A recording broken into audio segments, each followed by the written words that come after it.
Оценката 0 од германските инвеститори наводно не ја загрижува владата. Сепак по жестоките критики вчера, владиниот економски тим уште утрово ја свика на итен состанок делегацијата на германското стопанство во земјава.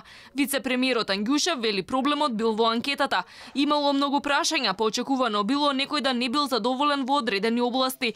Тоа не значело дека владата грешала. Сепак ги детектирале сите проблеми и ќе се обиделе да ги решат. Меѓу нив се барањата инвеститорите да бидат вклучени при донесувањето на даночните реформи и намалување на царинските тарифи.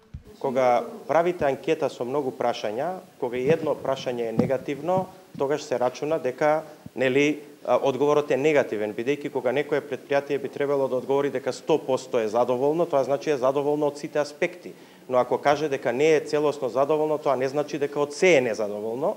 Јас мислам дека направив јасна дистинкција од што компаниите се задоволни, а од што компаниите се незадоволни. За разлика од вчера, кога анкетата покажа дека ниту една фирма позитивно не оценила владата, денеска по средбата во владата германците поумерени во изјавите. Инвеститорите се обидоа да го убложат негативниот впечаток од лошите резултати во анкетата. Сепак потврдија дека само 5% дале позитивна оценка за економската состојба во земјава. Велат регионов е во фокусот на германските инвеститори, па не требало да не разочарува ако некоја фирма одлучила да вложи во соседна земја. Не наведоа за која компанија станува збор.